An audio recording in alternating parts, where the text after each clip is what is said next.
Hero 嚟多個，主持張永信。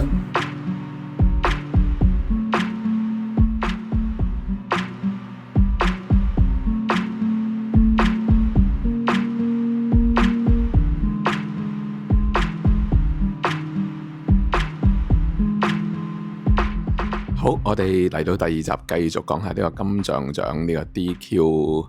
嘅事件啦。根本係好清晰㗎啦，嗰件事已經到地久天高。咁我呢度過咗咁多年，咁嗰陣時咧，電影發展局啦，又係因為我都話亂世備忘咧，去外國嘅影展咧係仍然可以攞到資助嘅。咁去到地久天高嘅時候，香港電影發展局當時佢哋嘅負責人就同我講，佢話你要明白，你哋嗰位受訪者嗰個政治理念咧，我哋真係唔能夠有政府嘅資助落去啦。咁但係套戲可以繼續做落去嘅，你要知道明白係冇影響到套戲嘅放映嘅。咁而且當時我仲記得最後一間咧，當時我哋主要當然都係靠翻呢個嘅，都係嗰三個地方嘅，主要就係兆基創意書院、古天樂影院同埋電影資料館。當時都仲肯制嘅，呢幾個地方做落去嘅，又係做下。咁記得喺戲院包場咧，就係有人咧就係嘗試喺馬鞍山戲院包場咧，結果係成功嘅。咁因為佢包場就全部自己內部買飛啦。咁因為個反應好好啦，咁我就直接同馬鞍山戲院去傾咧。咁係當時咧，我記得10年嘅時候嘅馬鞍山戲院咧係好似係咪安樂嘅咧？咁然之後，跟住後尾就變咗影藝，變咗影藝之後，後尾變咗獨立嘅。嗰陣時應該就係獨立嘅時候嚟嘅，跟住後尾先係英皇嘅。咁嗰個時候係一間獨立嘅影院嚟嘅。咁我仲記得嗰陣時，因為我係對套戲好有信心嘅。你知，如果你真係一日做一場嘅話咧，100零位咧，我就覺得實滿嘅。所以我就同佢講話，如果你肯安排咗一個好啲嘅時間，5點半或者7點半咧，如果你唔滿嘅話咧，我同你包埋佢。即係當你有一兩行唔滿嘅話，嗰兩行嘅飛我俾咗佢，咁佢冇理由唔應承噶嘛。咁佢應承咗，甚至乎準備排期嘅時候，點知去到真係幾乎都預備宣傳咁滯咧，佢就同我講真係冇期啦。其實因為呢啲我當時就應該冇公開講嘅，因為套戲一路有得繼續做落去啦。咁所以我只會有好多時候都話好多戲院唔做啊，定點。但係呢一啲咁樣嘅。譬如頭先我話同電影發展局嘅交談啊，同埋呢一啲戲院曾經意圖都嘗試去上嘅，呢啲我都冇講出嚟嘅。當時就咁，如果最後都係做唔到，咁但係喺其他嘅地方都仍然做到嘅。而且電影金像獎咧，因為佢係接受到噶嘛，即係就算我雖然喺古天樂影院做5場，但係其他嘅資格係符合晒噶嘛。咁所以亂世備忘同埋地久天高咧。雖然最後都冇金像獎嘅提名嚇，但係咧佢哋係起碼都係入到嗰本書仔嘅，就係講翻啦，即係當時嘅金像獎點都好咧，嗰本書仔上高咧佢都係入到圍嘅。呢兩套戲係冇被到強行抽起嘅。咁總之地久天高就係最後戲院都記唔得啦，咁但係有其他嘅放映反應咁好，咁我哋就算數啦，咁就繼續一路做。咁我諗喺其他嗰啲地方咧，嗰啲場地咧，真係做超過咗100場嘅嚇。當時地久天高咧喺藝術中心嘅 Atlas B Cinema 開始做嘅，咁其實都幾犀利嘅，由 Atlas B 做到變咗古天樂影院嗰度做滿5場咧，都已經符合嗰個資格咧，係可以入到去可以被提名嘅名單入邊啦。咁雖然最後佢哋都係冇被提名，咁但係咧，起碼佢係合乎資格咧。就已經入到啦，大家做嘢仍然係有規有矩嘅。咁雖然佢哋其他嘅戲院啊嗰啲係因為商業考慮，咁始終冇辦法供應，咁呢個就冇辦法啦嚇。我始終我就唔會用，我頭先一早已經講過啦，我就唔會用表示理解呢個嘅詞語嘅。咁但係我真係覺得都無可奈何啦，或者佢哋都係咁啦咁樣。咁我就自己用我嘅方法繼續去盡量去推呢啲戲。咁呢一套地久天高之後咧。咁就應該係去到理大圍城啦。咁理大圍城，我真係要再一次覺得香港紀錄片工業就係好犀利，因為佢哋真係出得夠快。如果唔係咧，可能真係冇辦法留得低一段令到大家咁記得嘅戲嘅。即係起碼有咁多人睇到嘅當時已經。咁我哋亦都一路部署緊，應該好快脆就會出到嗰個DVD 同埋佢嘅 USB 同埋網上嘅放映㗎啦。大家繼續留意啦。當時《理大圍城》因為佢真係好快嘅，2019佢喺2020年初咧就已經可以俾我哋電影節去放映啦。咁我哋第一次嘅放映咧係過檢啊等等都好順利嘅。咁但係我哋又衰嘅，當時就係仍然覺得係咪即係可以放到幾場嘅咧，所以就冇去做到嗰個永久嗰張准映證嘅。呢度又要解釋翻啦，因為譬如好多電影節嘅戲啊，或者即係做幾場特別場嘅戲咧，咁我哋係可以逐次去申請嗰個嘅嗰張 censor card 就係免費嘅，因為我哋係一個非牟利嘅團體嚟噶嘛。咁咧而且當係一個影展啊特別放映嘅形式，咁所以我哋一路咧就係冇做到嗰張證嘅，就係開頭電影節啊同埋加場啊咁一路做啦。咁但係開始個人都反應好好咯，跟住又見到國安法嚟緊咯，咁覺得不如攞張證啦，真係要去申請嘅時候咧，咁嗰陣時咧就真係拖咗都一段時間嘅。咁然之後終於其實應該大家都知道呢段歷史嘅，但係我再睇翻啦。咁結果最後咧佢哋去到通過咗國安法之後咧，係出咗一張准映證俾我哋咧，佔領立法會同埋理大圍城都變成咗3級，而且係要喺嗰個片頭加咗一個嘅disclaimer 一個聲明，即係話裏邊嘅人咧有可能犯咗法嘅點咁樣，即係提醒觀眾要留心咁樣。當然以創作者嘅意願就係唔係好想嘅。咁但係為咗套戲可以繼續放落去咧，當時都有妥協嘅。咁我哋喺度將呢樣嘢講出嚟嘅，相信大家仲記得嗰隻碎咗嘅 DVD，咁我哋都有 keep 住。咁嗰隻碎咗嘅 DVD 真係一個謎嚟嘅。佢嗰隻因為佢真係最後啊好問先出張證嘅，然後我哋嗰日晏晝先收到嗰隻碎 DVD，所以我仲記得當我哋放映嘅時候，到放映完做完 Q&A 出嚟嘅時候，我發現到我哋嘅 post， 我電話不停咁響。個 post 已經超過咗，令到我哋舊嗰個影意誌網站有成幾萬人啊！突然間多咗好多人嘅。咁之後隻碎碟嗰樣嘢咧係好多報導啦，加上嗰時仲有蘋果啦、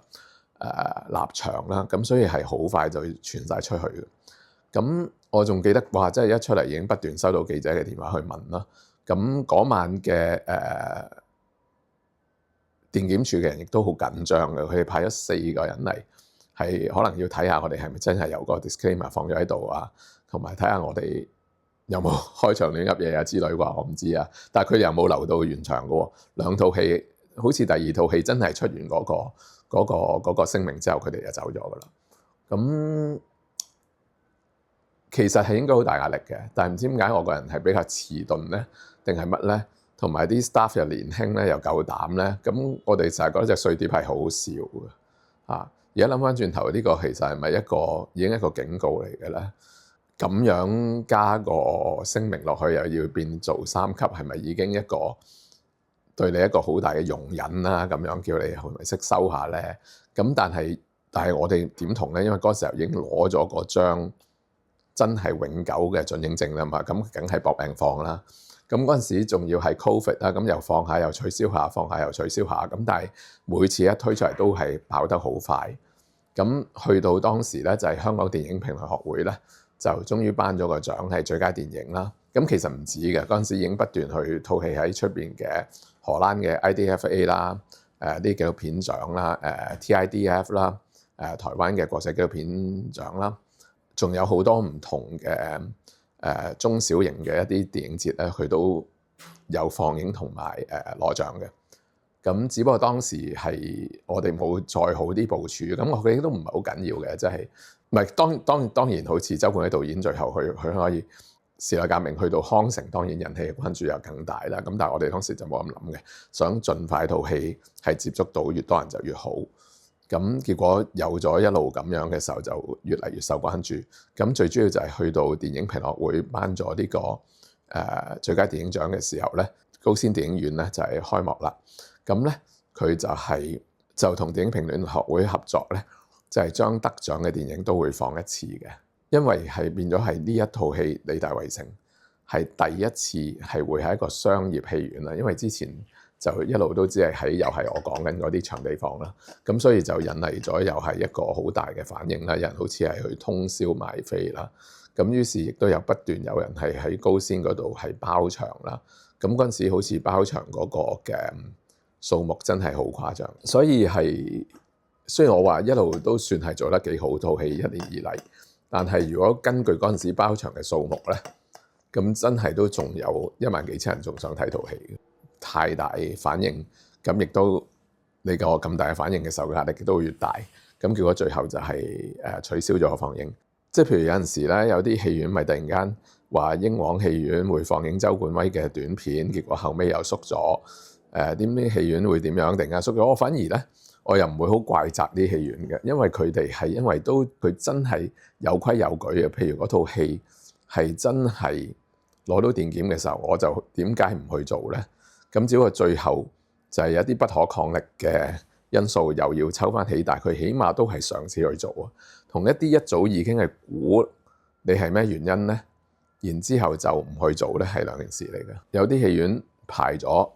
跟住最後縮，咁其實因為佢排咗啊嘛，仲願意去排啊嘛。咁同有一啲戲院從來都唔肯制咧，係兩件事嚟。咁所以我覺得理大圍城嗰次高仙點樣都好，我都係好多謝佢哋係有呢個咁樣嘅嘗試。咁如果最後做唔到，咁只不過就呢個骨牌效應啦。咁因為當高仙嗰次一有呢個反應之後咧，就其他嗰啲場地咧都唔敢接我哋嘅租場啦。咁我仲好記得呢個電影資料館嗰位同事即係我都唔知點講啦，即係過咗咁多年，但係我成日都唔想用好理解啊定點樣去講嘅，即係可能佢嘅位置啦，有好多嘢就係好似真係好似今次香港電影金像獎咯，我冇嘢可以再答你啦，因為可能呢件事咧令到啲人有留意翻多啲我哋戲咧，年輕人就大膽啲嘅呢個香港大學嘅學生會咧，當年咧就想做翻《地久天高》，咁結果又係最好笑咧，就係結果香港大學嘅一啲我都唔知係咩嘢嘅部門啦。咁總之佢哋有人係打俾我，咁佢就係話呢套戲有可能犯咗國安法。咁但係我話俾佢知我哋有准證證嘅喎，咁佢就自己抽咗出嚟話邊段有，問我哋可唔可以剪咗佢，即係佢做咗電檢處要我哋去剪一啲嘅片，咁我就唔肯啦。咁樣最後結果好似大學學生會嗰度好似係有玻璃嘅，係透明嘅，跟住最後好似要落晒黑布咁樣遮住咗。咁作為一個私人活動咧，咁最後都放映咗嘅。咁但係我受到壓力又係好大啦。如果以影意志嘅經歷，我哋自己經歷就係呢個嘅，就去到藝發局真係突然 cut 晒我哋嘅錢啦。咁但係如果講翻電影咧，就係喺理大圍城之後咧，其實就有出現咗少年啦，同埋呢一個嘅最快嘅就係少年同埋時代革命。咁時代革命據我所知係咁就係應該係從來冇送過檢嘅。咁因為都知道都無謂啦。咁當時已經因為仲要我再要講翻嘅就係因為當時咧呢個香港嘅係修改咗嗰個電影審查條例㗎啦，即係話咗係會有擺埋呢個國安嘅。要考慮到影響呢個國安嘅因素，喺入邊係去作出審查嘅，咁所以呢個時代革命係應該完全係冇送到檢嘅。咁而且佢話佢亦都有權去撤銷翻以前發出過嘅准證嘅。咁所以理大圍城就好得意啦，我哋呢啲戲就好似唔放咧，佢又唔會喐你。但我相信如果有人喺香港嘗試去放咧，佢就會即刻去撤銷張證咧，就去教你噶啦。但係我想再講翻咧，佢呢啲嘅條例咧。都係只係可以擺喺公開放映嗰度嘅啫。暫時嚟講，據我所知，譬如出版一啲 USB 啊、DVD 啊、網絡嘅放映咧，佢都唔可以用呢個法例嘅。所以你見到少年咧，我頭先都未講啊，因為所以你見到時代革命啊、少年啊呢啲咧都可以繼續，譬如喺網絡去發售啊，甚至乎少年曾經喺 YouTube 放過啊。咁因為少年更加唔同嘅，就係少年係曾經係送檢嘅，咁而且當年係過唔到檢啦。咁但係佢都可以繼續咁樣係用其他途徑去放映，所以我就係覺得一方面要講出我希望我今次可以講到嗰個事態嘅嚴重啊，但係又叫大家唔好咁恐慌嚇，因為即係當然佢係冇規冇矩嘅嚇，但係真係又唔好咁快自設紅線。如果要驚嘅時候咧，就真係有排驚。Keep Road 嚟多個，主持崔允信。咁當然唔代表你唔驚咧，就一定冇後果。咁但係起碼你見到而家都，只要我哋唔好再諗喺呢個香港電影工業裏邊要太過依賴佢嘅話咧，係仍然有好多空間去做嘢嘅。譬如我都仍然知道有好多人喺外邊繼續拍緊片嘅，或者香港拍緊片，而可能佢打算唔會喺香港放映嘅人咧都有嘅。咁我諗時代革命同埋少年，因為我冇直接參與咧，我就好難去講啦。咁但係起碼都知道咧，就係呢兩套戲就係應該係最後係兩套係真係好受到大家關注嘅一啲香港上映唔到嘅戲啦。因為之後咧有一段時間就係因為一係嗰啲戲咧就已經喺香港完全放唔到啦，咁而又冇引起到咁大嘅迴響，所以大家唔知啦。又或者一啲短片，譬如鮮浪潮嘅短片，俾人 cut 咗，佢用黑畫面去表達，咁可能大家都好佩服呢班年輕人，但係就好難勾起好多大眾嘅注意啦。咁甚至乎亦都有一啲嘅導演喺周冠威嘅自殺通告之前，其實有一啲短片嘅導演咧，都曾經係因為套戲嘅內容冇問題，但係個導演有問題，而一啲戲係過唔到檢，都其實係發生過嘅。咁只不過可能又係因為冇周冠威導演咁多人留意咧，亦都未必好似周冠威導演將件事佢自己去令到咁多人留意咧，就可能大家冇咁關注咁解嘅啫。咁但係其實幾年陸陸續續有咁嘅事發生嘅。譬如我都而家亦都可以講翻啦，譬如我哋嗰陣時做呢個嘅 indie rolling 啊，即係呢個動態 rolling 嘅時候，其中一套短片咧，都因為其實嗰陣時都有講出嚟嘅，但係就冇咁大迴響，即係因為一啲短片嘅合輯。咁就係有一個短片裏邊係講到有一個導演啊，係因為覺得香港處處都係紅線，所以拍片嘅時候好驚，就發咗個噩夢。咁結果個噩夢夢醒嘅時候，佢一睇個錶咧，就係6月30號，就係啱啱國安法通過嗰日。咁結果咧好得意嘅，咁佢就係要求我哋剪咗嗰個6月30號嗰個鏡頭咧，就 OK 噶啦。即係當時都幾得意嘅，即係一個導演佢覺得香港處重線係 OK 嘅，但係唔好因為國安法咧就得㗎啦，就可以剪咗佢。咁所以我話冇得估佢條紅線嘅。當時就係咁嘅。咁何況仲要你知道喎，因為我哋嗰個動態 rolling 就係高先一間戲院去支持，雖然都叫做咗一定嘅場次，但係起碼冇發到好多人留意啫嘛。多人留意嘅時候，可能個壓力又會大㗎啦。咁跟住一路去，咁我相信就係最近就係越嚟越離譜啦。咁應該大家就好多人都關注到嘅就係自殺通告嘅唔能夠上映啦，係因為唔關，即係應該都真係唔關套戲事㗎啦，係因為個人嘅事㗎啦。呢個我真係唔好記得，係一套短片，總之一個短片就一定係曾經試過係唔得㗎啦。Independent 去搞嘅，咁你好似一次幻愛嘅重映係咪都唔得咧？咁就係好似係話要確保導演去出席 Q&A 嘅時候，佢嘅言論唔會觸犯國安法啊嘛。咁邊個可以保證到咧？因為我哋都唔知個國安法點樣就會犯到噶嘛。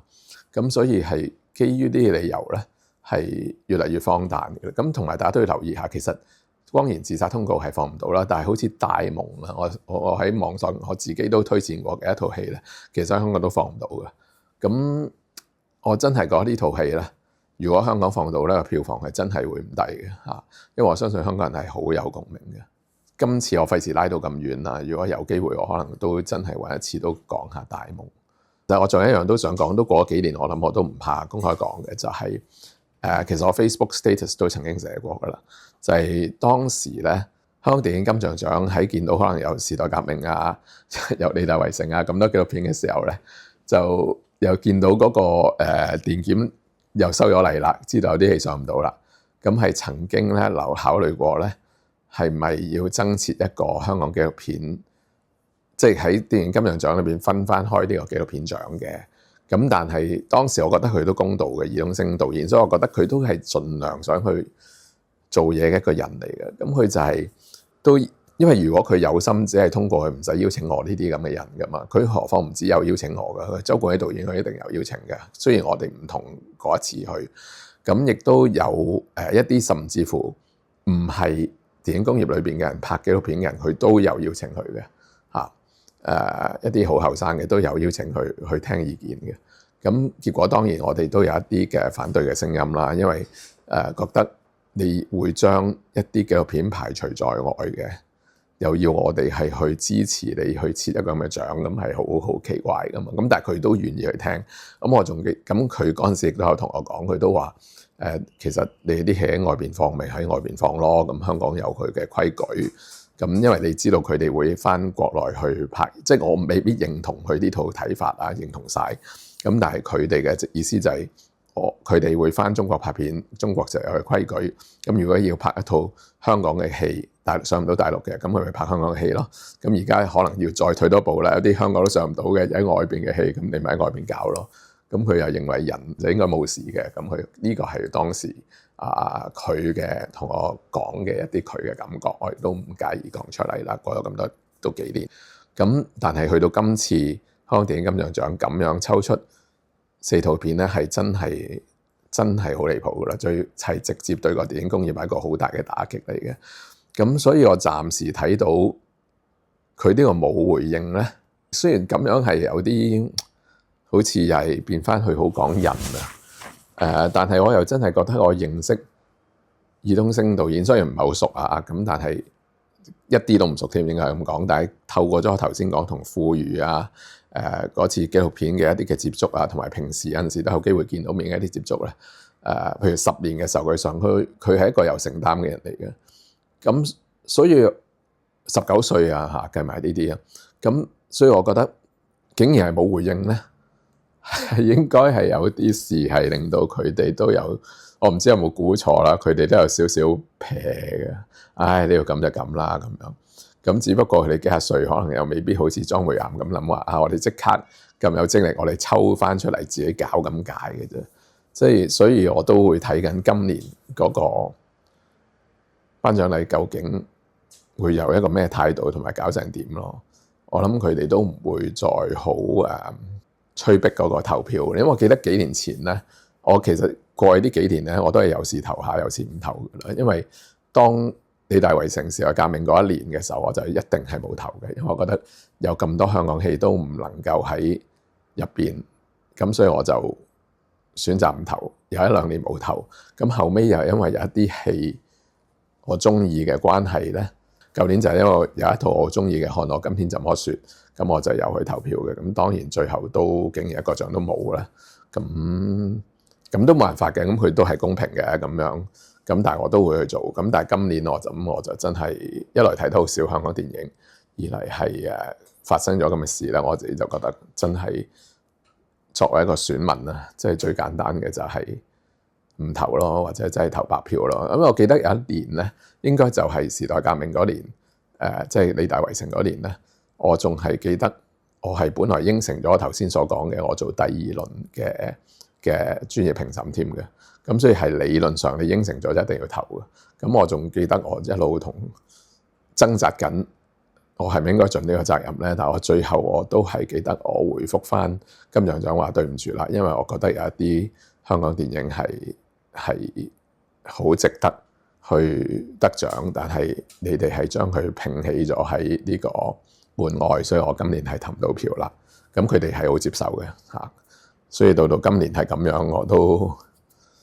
暫時未知道內部有啲咩嘢發生。咁可能慢慢都會知嘅，咁